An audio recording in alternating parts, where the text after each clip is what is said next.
Unacheka.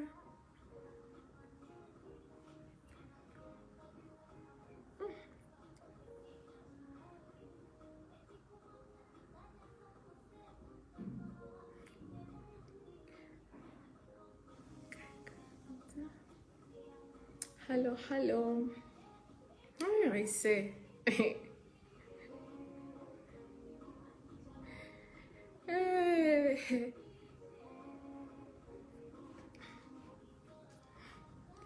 So, mapema ndio best. Mapema ndio best. My lipstick is Sephora, guys. Every time I travel, I show you the lipsticks I use na hamnunuagi.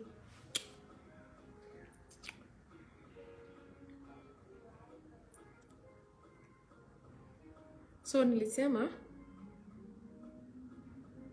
niko kazi. Nimefika mapema. So where should I start? My God, do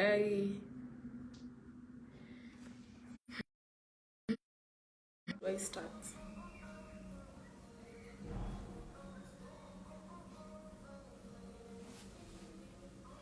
So guys,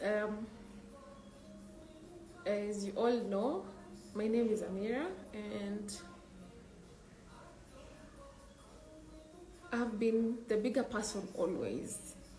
I never talk about other people or watu wakiniongelea. I'm always quiet, I never reply, and I'm tired, you understand? Kuna wakati inafika someone pushes you. Hata ng'ombe anachokaga kufanya kazi hata punda. So I think this is high time I just talk of my story, and I will never talk about it again.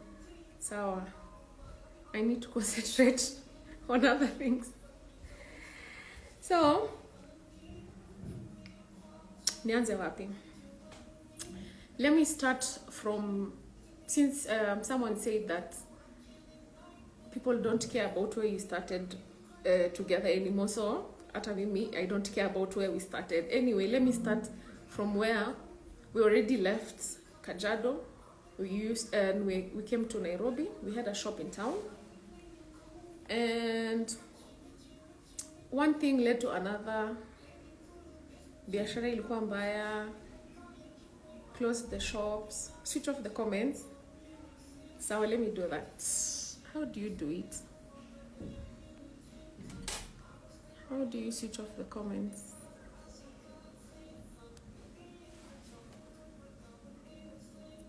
Guys, how do you switch off the comments?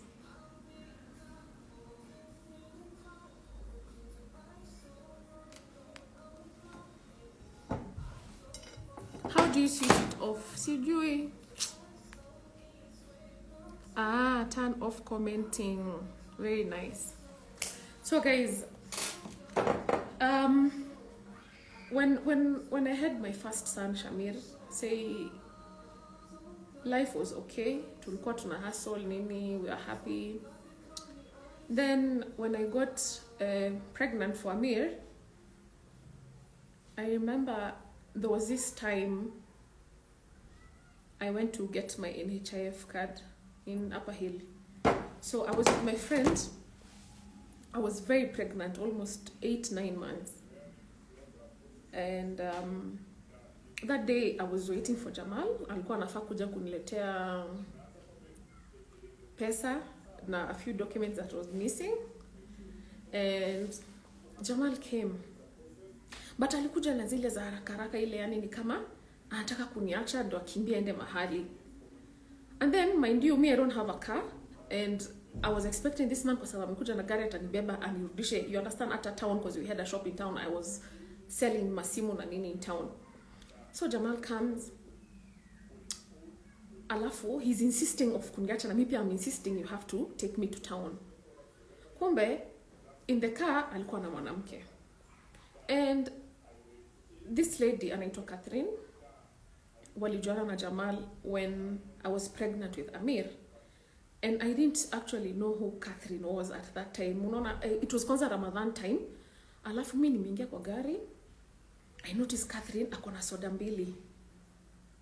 And I'm like, sasa haizi kunywa soda mbili peke yake, meaning soda moja ilikuwa yake na soda ingine ilikuwa ya Jamal. And remember, it's Ramadan and this man is supposed to be fasting. Tuanze hapo. So by that time tulikuwa tunaishi Thika Road. I don't have to mention where we were staying. And tuseme biashara was bad, life was very hard. I remember we used to struggle a lot nini. So Jamal akashikana na mama anaitwa Catherine. Catherine alikuwa na shop town, and I think alikuwa anauza masimu, vitu kama hizo. Pia she was well off at that time. So Jamal akaanza kutembea na Catherine when I was pregnant with Amir. And I remember even Jamal kuna wakati he used to even call Catherine nikiwa hapo, and anamwambia ni Catherine, eti nilijigonga mguu kwa kitanda, ni massage, ni vitu kama hizo. And that time nimejifungua, I'm with Amir, and they're still pushing with Catherine. So at that time also Jamal was very violent. I remember there was that time Amir was crawling, alikuwa anatambaa. And Jamal kuna siku actually alimpiga teke. Amir kakijana tu akiwa kadogo, imagine. And that time when he beat Amir akiwa kadogo, and mimi I was like nimetoka kujifungua, I'm like, this is enough. I left. Nikamwachia nyumba, hata nyumba yenyewe itaikuwa na vitu, nikatoka, and I took my kids, my 2 sons. Shamir bado alikuwa mdogo. Tukahama, tulikuwa naishi place inaitwa Maziwa. Guys, I don't know if you know of Maziwa. Maziwa is past Githurai. Githurai, no, the other side of Kawa West, sorry. Yes, tulikuwa tunakaa huko. I was hustling and all that. Then a few years mimi nilikuwa na hustle. By the guys, I have hustled. Nimefanya biashara zangu, just take care of my kids. And all this time, ukumbuke Jamal is still with Catherine, and alikuwa ametuacha tuhangaike. Hakuwa anatumania hata shilingi ya chakula. And remember, hiyo time bado I have a small son. Shamir was not even going to school. I could not even afford school. Nilikuwa naenda Gikomba, nachukua tops. People know me from town. I used to zunguka in those shops, nauza matop, nilikuwa nauza lipsticks, nimeuza manguo za wanaume. I have hustled, you guys. So after that, maisha ikakuwa a bit okay, nikatoka side za Maziwa. I used to stay in Donholm, and I used to live very close to Mama Jamal's house. So it's just me and the kids, and I used to have a maid. Lakini maid mwenyewe alikuwa ile, unajua vile sometimes when you leave, alafu the house girl does not take care of the kids. Mama Jamal came in and she's like, wewe nipatia watoto, juu unatokanga asubuhi unakuja jioni, I will stay with the kids when you are working. So I left the kids with Mama Jamal, and I used to stay alone in the house. Sometimes watoto wako huko juu nimetoka maybe town usiku, nimekuja napata wanalala. Then I'm like, see, you just leave Kenya and go find life somewhere else, because clearly Jamal is not supporting you. Actually, remember there's a time I met Jamal in town. I swear to God, nilikuwa nimeishiwa mimi hata 200. I could not even afford 200 shillings to eat. I met Jamal in town this specific day, and nilikutana na yeye hapo. You see where Tuskys is at the back, I remember. And alikuwa na pesa, amebeba yani a lot of money. But nikiona hii pesa yote, and I imagine this guy is, hakuna siku ameika akaangalia watoto wake. We are struggling, naangaika na maisha, ametuachilia na huko nje na parambulate. So ilikuwa inaniuma kama mama, you understand? So mimi nikasema sasa nitazunguka dilini. So I went to Dubai. I actually sold everything. There are people who bought my stuff on Facebook. I posted, nikauza viti zangu, nikauza TV, I raised my ticket, I bought my visa, nika apply visa, nikaenda Dubai. So I went to Dubai with 1 month visa. Sasa hiyo hata sijui nitarudi aje Kenya, nitarudi wapi, you understand? So when I was looking for work in Dubai, the first job I got, I was a nanny, proudly. And I used to work for this white family. Years went by. nimetoka kazi Dubai. I used to come visit my kids every other time that I could. And so nakuja nyumbani, narudi hivyo for years. I got a better job. Ninasikia nilikuwa hata lifeguard. Mimi wacha niwaambia guys, hata sijui kuswim. Sasa sielewi how I can be a lifeguard. Sijui kuswim. Okay, moving on. So I used to send kidogo money to Mama Jamal, kidogo every month, ya kulipa the girl taking care of my kids and stuff. And I remember very well, I don't even think Jamal was even present in his kids' life. The kid was staying with his mom in Donholm, and Jamal, I think alikuwa tu ana visit. I'm not sure. I sikuwa tushachana na sikuwa nafuatilia maisha yake, but mimi I was just looking out for my kids and all, you know, as a parent. And when I came back, sometime in 2021, no, actually before I came back, Jamal used to come to Dubai actually a lot of times. Anaomba marafiki zangu, oh, please tell Mama Shamir to come back home. Watoto wanahangaika, they're growing up, they need her. So I gave this man conditions. I'm like, listen, if I'm coming back, you need to at least get us a house. Na vitu kama hiyo, you understand? Because nakuja alikuwa anataka kunipatia nyumba kwanza anirentie. Let's start huko. Niko like, hapana, this man is stable, he can as well get us a very good house. Unaelewa? So I came, akanitafutia nyumba. And I'm not sure what the deal was with him na mwenye nyumba, because that was not my business at that point.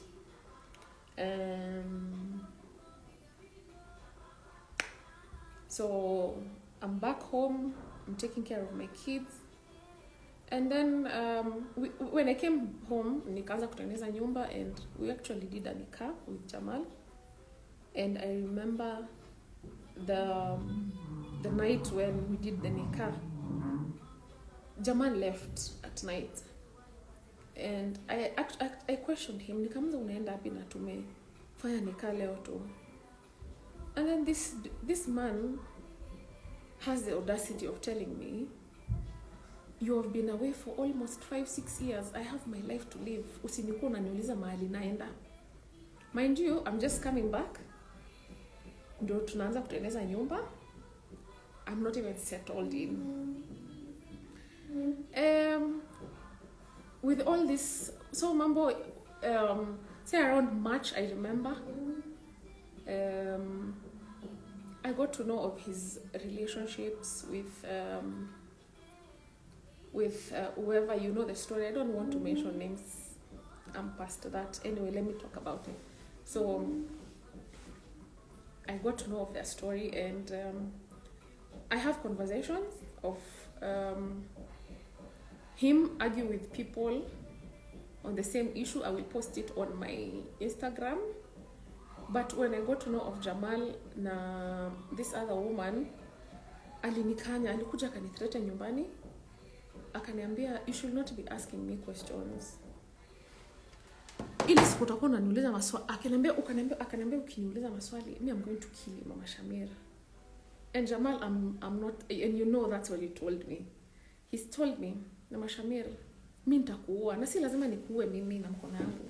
Me, I can send people to kill you. Alikuwa ananiambia, you make sure, hata kama tutakuja kuachana, hata kama tuachana saizi juu unataka kunifuatilia maisha yangu na wanawake wangu, you make sure hautaifika kwa barabara kwa sababu I'm going to send people to kill you. He threatened my life. At that point, says this how. So this time anatembea na Amba, and Jamal used to come home with anakuja imagine unaishi na mwanaume sawa, anakuja nyumbani, anabadilisha nguo, anavaa kikoi. Mind you, ameingia almost 11-12, ameniamsha, nimeshuka chini, nimemfungulia mlango, amevaa kikoi yake, anatoka, anaenda, analala mahali amelala, alafu anakuja asubuhi akiwa mchafu. Anakuja akiwa mchafu. yani audacity ya mwanaume kuja, at least hata angeoga huko akuje akiwa msafi. Unaelewa madharau, what I'm talking about, madharau. That was madharau to the highest. So I remember even there were days where Jamal ilifika mahali akaacha hata kununua, providing basics kwa nyumba, chakula nini. There was even a day I remember nilikuwa, he had promised atanipatia pesa ya shopping, and jamani si nitamwaga sana unga. So Jamal amenipromise pesa chakula. I'm waiting for, kila siku unampigia Jamal, oh I'll send money, hatumi.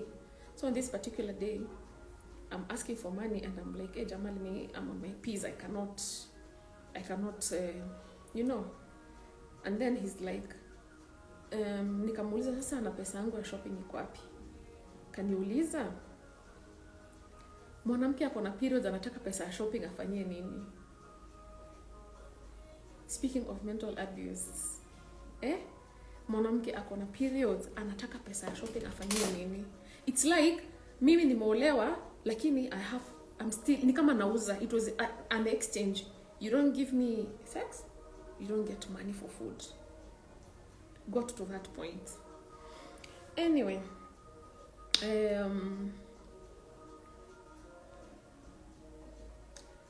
Jamal said mimi sikupata mimba. I already posted a lot of evidence ya kuonesha that I was pregnant, and Jamal used to even force me niende nikafanywe IVF. Yeah, aliniambia enda ukafanywe IVF, kwa nini uzaagi? Kwa nini hutaki kupata mtoto? Nini? And you see kila kitu ilikuwa God's time, I got pregnant at that time,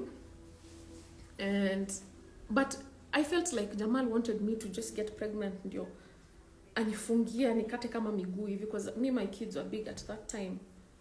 And then Jamal is here forcing me nipate mimba ndio anifungia kwa nyumba. Anyway, I got pregnant, and I remember this time there was a wedding in my house, and Jamal alinipiga in front of my kids and the family, and no one came through for me. Walikuwa hapo wakisema Jamal mpige, yani walikuwa wanagasiana vibaya sana. Sorry, someone is calling me.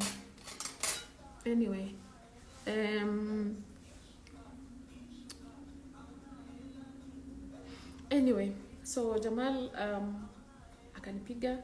I remember even that day I got a miscarriage. Jamal left kama kawaida vile anakujanga, akanipata na bleed, and he actually left me there bleeding kama kawaida. Akafunga, akavaa kikoi yake, akaenda kwa amba kulala. I mean, hana kazi na mwanamke ana bleed aizi mpatia vitu, you understand? Hey, so and another incident, Jamal, there was this day, time ya COVID bado, I was going to get a vaccine. I was with the mom and the brother. So me, I have CCTV on my phone. Alafu my guards kept telling me, angalia tu camera. So nilikuwa naangalia camera kwa simu, then I noticed, mbona kuna gari, an extra car in my, yani kwa inja pale kwa parking. Then I asked the mom, Mother, because I used to call her Mother, ini gari ya so and so. Akanambia hapana. So I was asking kama gari ni ya sister Jamal, because they drive the same car, yeye na Catherine. Mother akasema hapana, hii gari ya Astar, ini gari ya Catherine. So sigari kwa camera iko na, I can see the number plate, I can see everything from the CCTV on my phone. Nikamwambia Mother, mbona Jamal ameleta Catherine kwangu na haumuulizi? I was really angry. I was expecting mamake, kwa sababu already I'm with her na ameona Jamal ameleta Catherine kwangu. Mind you, hata tujafika nyumbani na nishaona Jamal ameleta Catherine kwangu. So I'm furious. I'm trying to talk to Mama Jamal. I'm like, you know, as a mom, I would expect you question kijana wako, muulize like nini unafanya. Hakuulizwa kitu Jamal. Went home. Vile nifika nyumbani, I found the room, my bedroom, in a mess. Bedsheets ziko chini, amewasha AC. Na ujua alikuwa ameleta Catherine kwa bedroom yangu. So whatever happened, wenyewe ndo wanajua. So I asked Jamal, hey Jamal, why did you bring Catherine to my house? Na yeye mwenyewe, Catherine actually ni second wife yake, na Catherine ana mtoto na yeye anaitwa Vimal. Nikamuuliza, mbona umeleta Catherine kwa nyumba yangu? Jamal said, ati Catherine amekuja kwangu, alikuja kuchukua kitu. Niko like, how can someone come to my house in my absence? You understand? So, long story short, Jamal has mentally, physically, emotionally abused me. I remember even there was days he used to call me and tell me how they used to have sex with Amber. You understand? And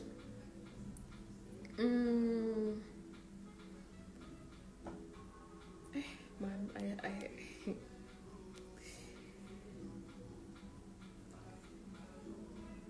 so I remember also that time niko na Jamal, ako na Amber, and this man juzi alisema ati he used to take care of me and sijui ananifanyia shopping, ananifanya nini. Mind you, I used to accumulate bill ya stima up to ata 70k. I have receipts I can show you. I used to have stima 70,000. Sina chakula. Even my friends used to come through for me, wananitumania pesa kidogo kukula and all that. At that time, sikuwa na biashara yangu. I was just a stay-at-home mom. Jamal is a kind of person, anapenda sana watu wakuwe dependent on him. So anywhere mahali he feels like unaweza saidika, anatakanga ukuwe fully dependent on him. Ni kama amekata miguu in short. So at that time, mimi sina kitu. I'm just at home, taking care of my kids. Sina pesa chakula, sina nini, I'm struggling.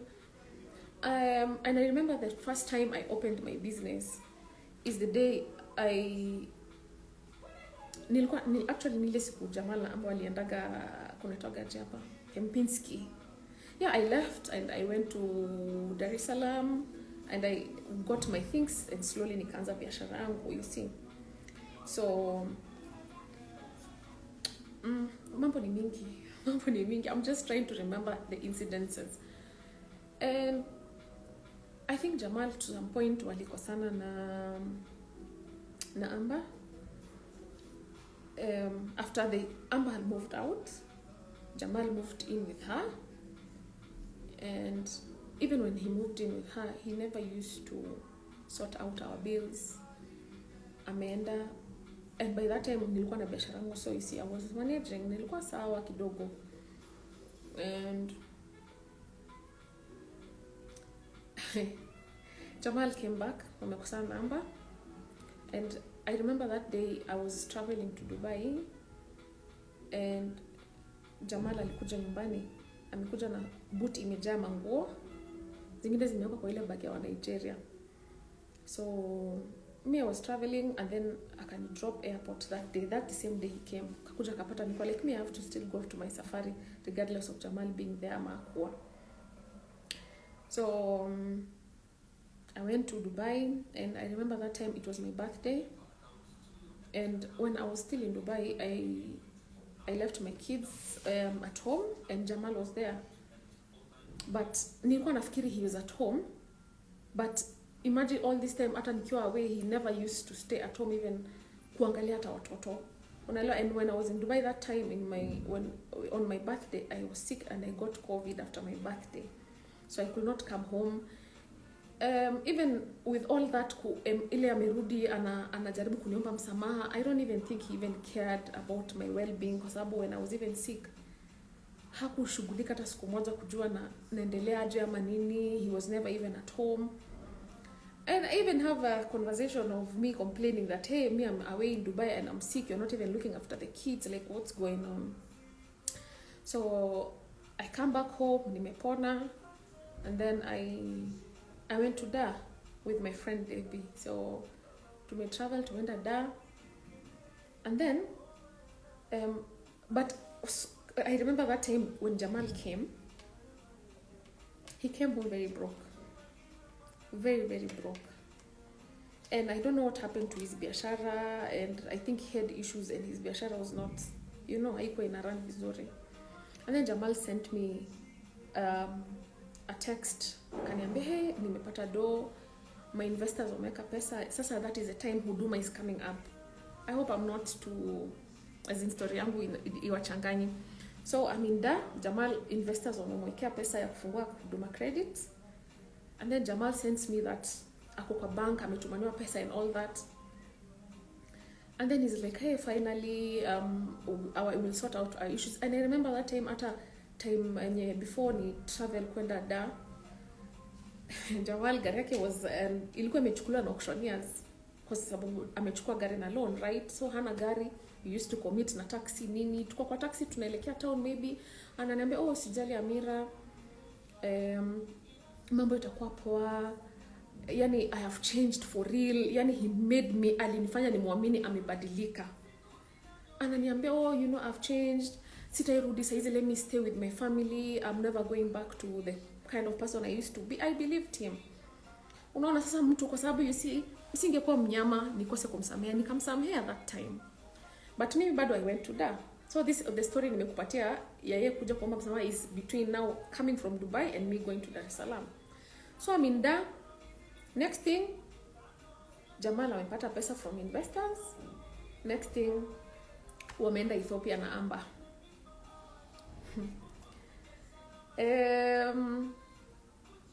I came back home. Jamal alikuwa Ethiopia. They did a road trip or something. Na hiyo time walienda na jeep. If you guys remember vizuri, add 1+1, hata kuwa na gari yake range. So also at that time, Jamal alikuwa ameuza pia gari yangu. And I remember this time, kuna siku Jamal aliniletea gari. Kuniletea gari. So gari yangu ya kwanza, I used to drive a small car, akauza. And then he got me another car. So when he got me that car, nakumbuka siku moja tumetoka kwa nyumba na watoto, tulikuwa tunaenda, it was on a weekend hivi tunaenda swimming.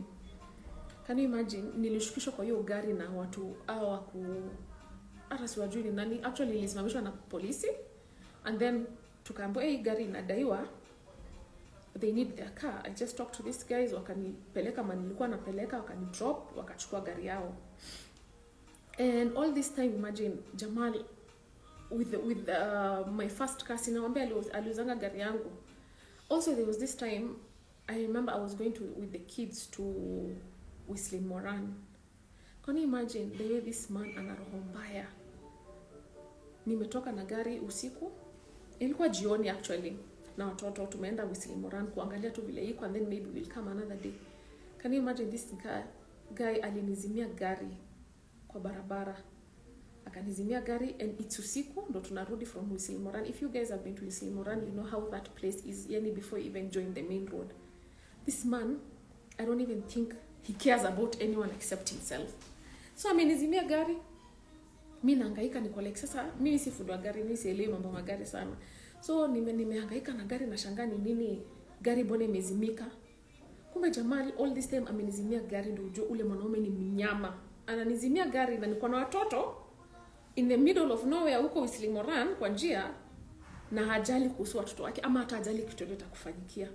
And this is the same man tukikaa Yamin, anazaenda anunulie watoto anyway, you know the kid I'm talking about. Anaenda anamnunulia baiskeli, anaenda anamfanyia birthday watoto wake, hata baiskeli. Wanaenda kuambia na watu wengine kwa estate, mtoto fulani amenunuliwa na babako baiskeli, and your kids are not even, they don't even have a bicycle. Hata birthday ya Shamir, imagine, because I know they share the birthday. This guy will do a party for this other kid ya birthday, but mtoto wake hata kumnunulia hata keki ya 100 he never bothered. Also tukikana Jamal nakumbuka, yani Jamal is a kind of person mpaka anaweza kuambia like, you know, he used to give me money pesa chakula on a daily. Imagine this guy would kama for example last week nimeamka sijampikia breakfast vile anataka, ataenda town alafu aseme nistumanie pesa chakula hiyo siku. Kisa nini? Ati nimeshindwa kumpikia breakfast vile anataka. Alafu he's here out here saying the way he used to kunieka vizuri nini, naishi maisha Jamal amenihangaisha. Nimekaa kwa hiyo nyumba na uchungu, nalilia sister zake, nalilia familia yake. Hakuna mtu alikuwa anakuja kuongea na Jamal amwambie, and Jamal never listens to counsel, and it's a very bad thing. Unaishi aje mtu hawezi sikiza advice ya watu wengine? Anyway,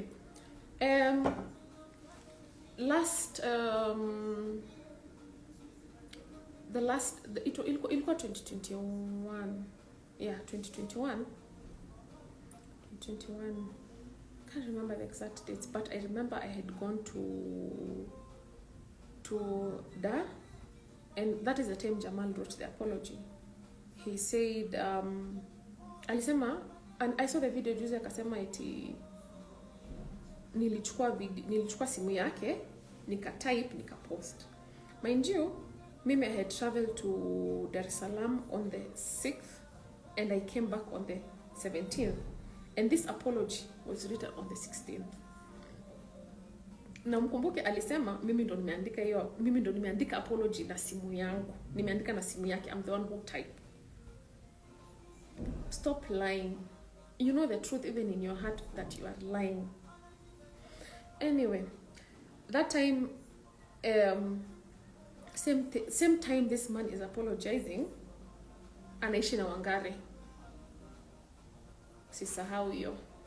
And mimi, I told him I cannot accept an apology without change of behavior. If you want to apologize, change your behavior kwanza, ndio your apology kubalike. Anyway, a lot of things have happened, but Jamal is a kind of person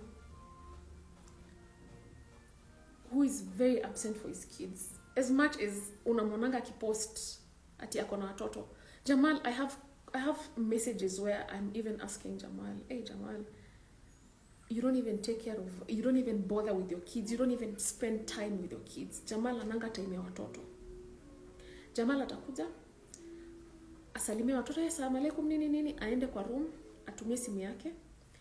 Hananga time ya kukaa chini wakalisha hata watoto kama vijana. Jamal hata haizi toka hapa achukue watoto wapeleke swimming. Jamal is someone who watoto wake wanaweza mpigia simu hata asipokee simu, he will never even pick their calls. These kids will even call 5-6 times. Jamal is someone anaweza promise watoto wake birthday. Like ladies, this time I think I was still in Da, and it was Amir's birthday. Jamal comes home and Amir ambia, dad unajua ni birthday yangu.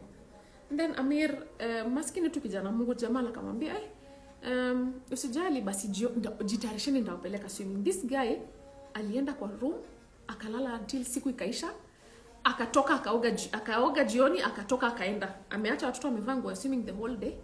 Birthday ya mtoto wako unakosa hata time ya kuspend na yeye hata 5 minutes, lakini wewe uko tu kuinje kukimbizana tu na watu. But time ya watoto haunanga. Tuendelee. Anyway, kuna hii incidents moja enye alisema eti I brought someone home and that's why he chased me. So let me tell you the story. So mimi had traveled to Arusha to see a sick someone who was sick, a family member. So nikiwa narudi tu akanipigia simu. Akaniambia mom, kuna kesi hapa nyumbani. And it was a lot of things happening that day, and Jamal took out my things. Actually, akunipatia alitoa mango zangu, hata hakungoja nikuje nyumbani nichukue vitu zangu, hata niambie Amira come and pack your stuff. Jamal asked his sisters to pack for me. Ni kama mimi ni umbwa, ni kama mimi ni mnyama. He packed all my clothes. Mind you, natoka Arusha, it's night. I don't know where I'll go. That was my house. That was my home. That is the only place I know. I took a B&B. I slept out that day. So the case is, I remember before I went to Arusha, the mom came to my house and alinikuta nimekaa hapo nje kwa, he says the gazebo, so I was seated outside with the gazebo and I was sitting with someone, and it's a male. Yes, I was sitting with him outside and tulikuwa tunafanya kazi. Alikuwa ameniletea some papers we were doing. At that time, if you guys saw, kuna magari nilikuwa na post sana, nilikuwa nauza nini, so nilikuwa nimeanza kabiashara yangu kidogo ya kuuza magari. So he brought me a few documents and I was sitting outside hapo kwa gazebo. It was around 6 something. My kids just came from school, kanipata tumekaa hapo nje, and the mom also came. I think walikuwa wanatembea with the dad, wakanipata hapo. And then sijui mambo ya alitupata na pombe imetokea wapi. Sasa hiyo watu wangu kwa sitting room wametoka shule, they are doing their homework.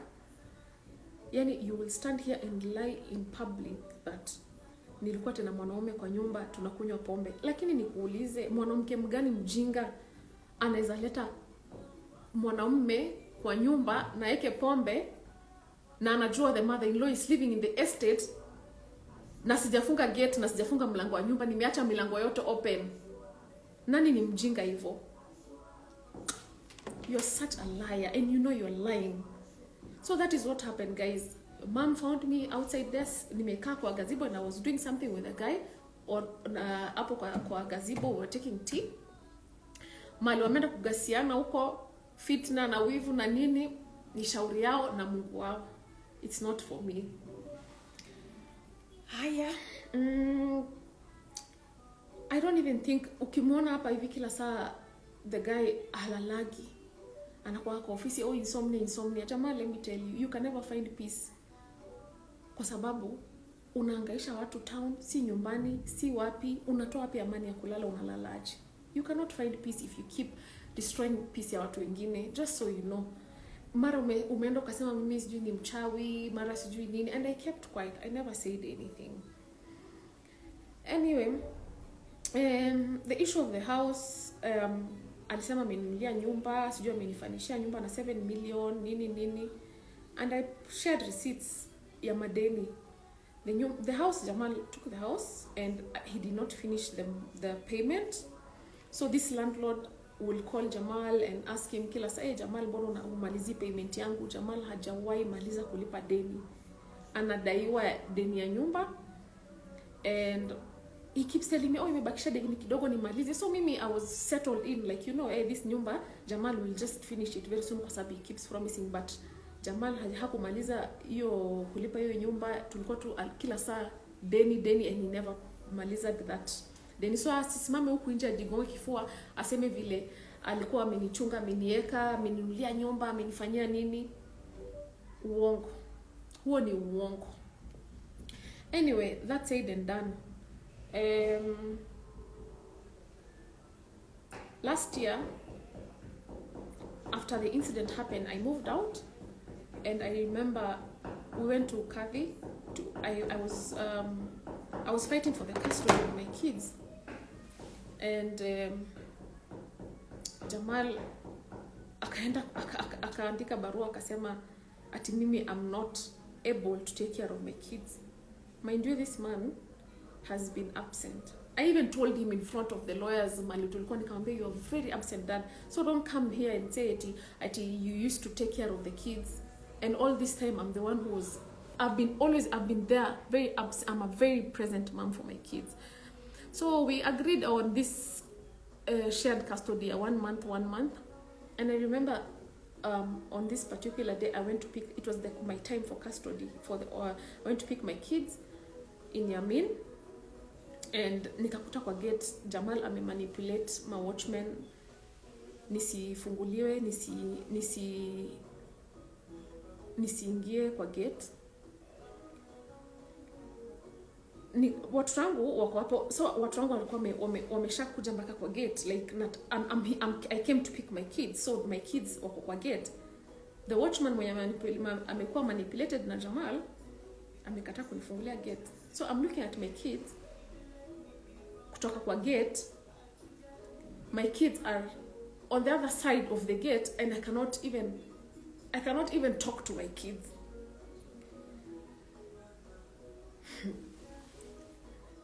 My kids are there, wamesimama hapo kwa gate. Jamal amepeana authority kwa gate watu wangu wasitoke, and it was my time ya custody. I have videos. I took videos of my kids. I remember going home that day, I cried.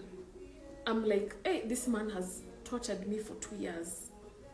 Nabado he's still putting me through hell. Even with the kids used to go to watu akai na watoto, msidanganywe na mtu. Watoto wanakaa na grandmother. When we split custody, I stay with my kids for a month, and he stays with the kids for a month. And he's not even staying with the kids physically. He took the kids to the grandmother kwa sababu yeye akona mambo yake mingi na mafamilia zake 100. So wao wanitese na familia yake. I will not even get access to my kids when the kids are there. I cannot even talk to them on phone. Like, how much damage can you make someone go through? Umenipitisha mangapi Jamal? Na nyamazaga na angalia tu. It's enough, you understand? So, I don't know what I've skipped. Maybe I'll do a question and answer here quickly.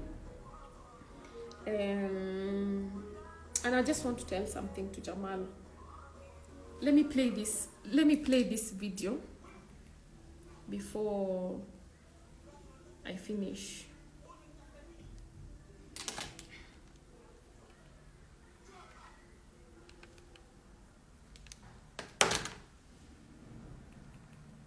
Kidogo.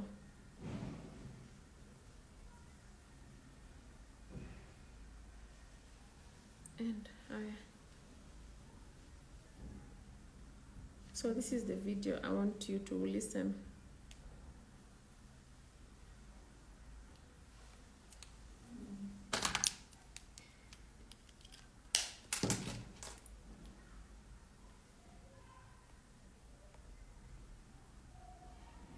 That I want. Watu wakamwambia hapana, usijaribu kumrudia, alikuwa embarrassed online na hizo vitu zote.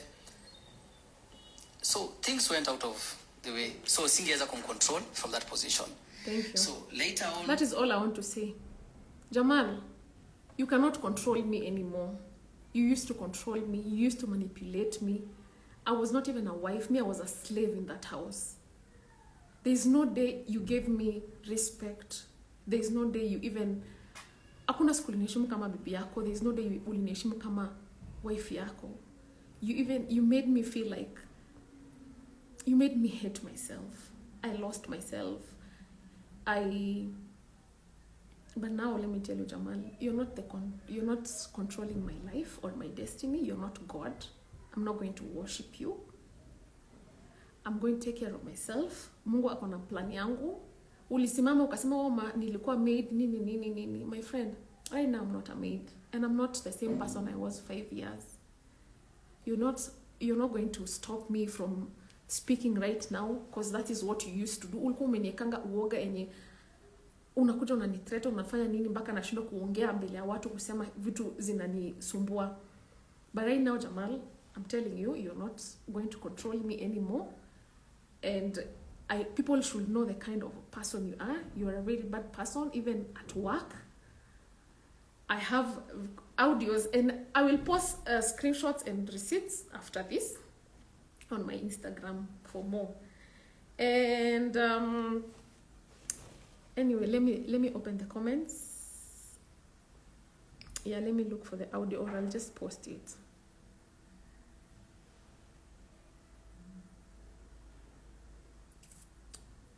And also, Jamal, I hope you can see this. Niandike talaka zangu 3. You wrote for me only 1 talaka. Nataka zikiwa? Because I'm done with you. Ashata nisimalizie zaidi hapo. Anyway, let me open the comments, guys. You can ask me a question.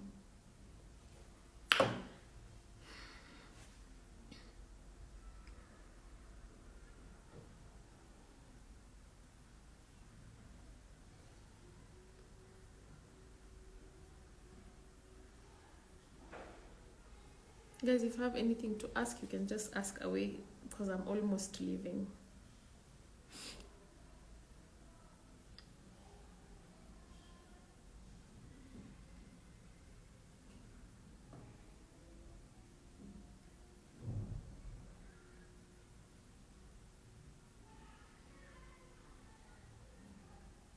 Imagine mwanaume anakupigia simu anakuambia the way he's been having sex with other people.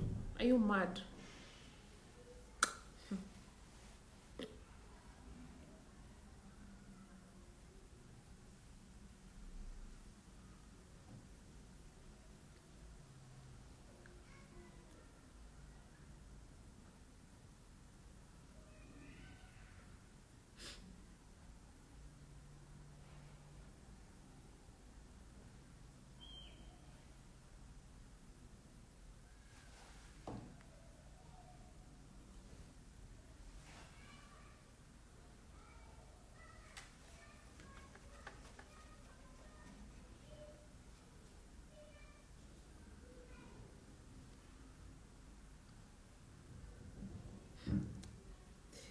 Hey guys.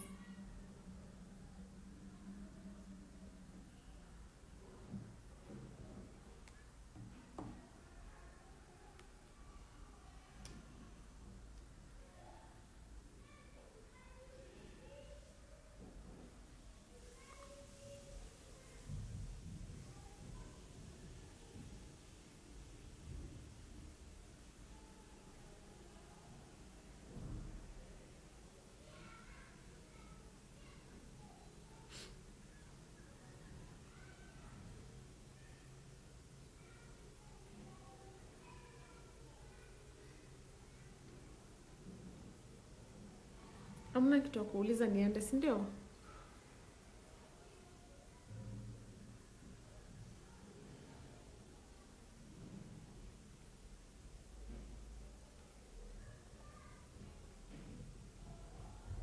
I hope everything is clear, guys. I've told you of how manipulative this man is. He likes treating people like slaves, even the people who have worked with him in Huduma Credit. They can come and tell you the kind of person he is. Anyway, mengi atajitokeza tena. Let's wait.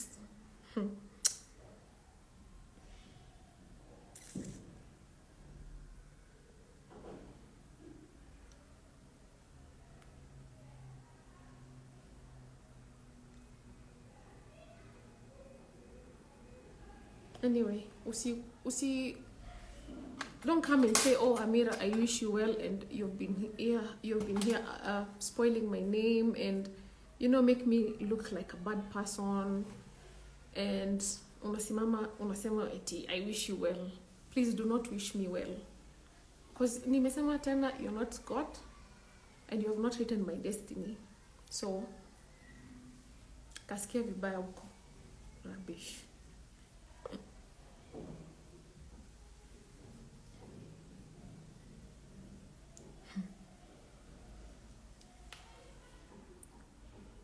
Anyways, guys, Mimi, I have a meeting to attend. I hope I have cleared the air, and I will never address this issue again. This is my first time and my last time to talk about this issue.